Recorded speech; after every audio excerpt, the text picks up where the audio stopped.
जाएगा।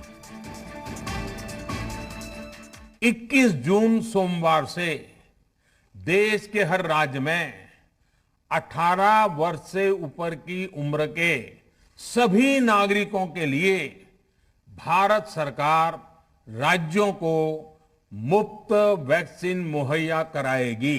नवंबर तक 80 करोड़ से अधिक देशवासियों को हर महीने तय मात्रा में मुफ्त अनाज उपलब्ध होगा। पीएम ने यह ऐलान ऐसे वक्त में किया जब देशवासियों की कमर कोरोना से लड़ते लड़ते टूट चुकी है। पीएम ने जनता को दिवाली से पहले बड़ी सौगात दी, तो साथ ही उन्होंने विपक्ष के उन नेताओं पर भी निशाना साधा जो वैक्सीन पर भ्रम फैलाने की कोशिश कर रहे हैं।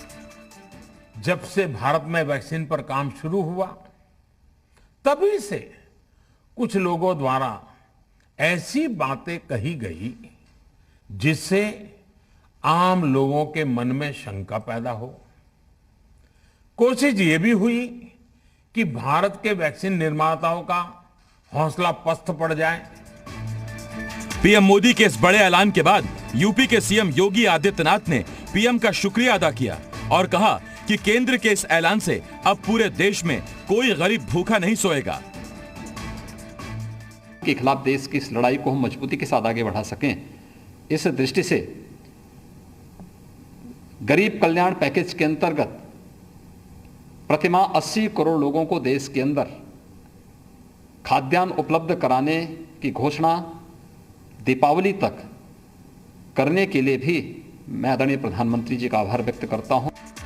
पीएम ने देश को सबसे बड़ा तोहफा दिया तो साथ ही वैक्सीन पर जारी सियासत पर भी विराम लगा दिया, लेकिन सियासत ने यहां भी सियासत का मौका ढूंढ ही लिया। कांग्रेस ने अपने ट्वीट में पीएम को निशाने पर लेते हुए देश की इस हालत के लिए उन्हें जिम्मेदार ठहराया और उनसे माफी मांगने की मांग की। तो उधर कांग्रेस के ही एक नेता ने एक कदम आगे निकलते हुए पीएम पर आरोप लगा दिया कि अपनी छवि सुधारने और वैक्सीन के सर्टिफिकेट पर अपनी फोटो दोबारा लगवाने के लिए ही पीएम ने ये घोषणा की। तो वहीं समाजवादी पार्टी का कहना है कि पीएम ने महंगाई और बेरोजगारी को लेकर कोई बात नहीं की। व्यवस्थाएं पैदा हो गई तो राज्यों पे ठीकरा पड़ा कि तुम करो।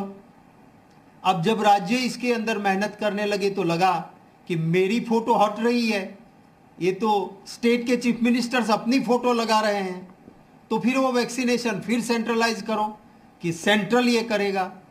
ये फ्लिप फ्लॉप नीति की वजह से ही देश में बहुत दिक्कतें आई हैं। अरे हम तो पहले से कह रहे थे कि पूरे हिंदुस्तान को वैक्सीन फ्री में लगानी चाहिए, और हमने कहा भी था अगर सरकार वैक्सीन फ्री में नहीं लगाएगी तो हम समाजवादी की सरकार अगर उत्तर प्रदेश में आएगी तो हम वैक्सीन फ्री में लगाएंगे। यानी भले ही लोगों को लगा हो कि फ्री वैक्सीन के बाद टीके पर जारी सियासी टीका टिप्पणी खत्म हो जाएगी, लेकिन सियासी दलों ने सियासत का नया बहाना ढूंढ लिया। अब सवाल यह है, क्या विपक्ष देशवासियों के लिए मुफ्त वैक्सीन नहीं चाहता? सवाल यह है, क्या विपक्ष खुद पर हुए पीएम के हमले के बाद पलटवार कर रहा है? और सबसे बड़ा सवाल ये कि पीएम के इन बड़े ऐलानों के बाद महामारी से जारी जंग में लोगों को कितनी राहत मिलेगी? ब्यूरो रिपोर्ट, जी मीडिया।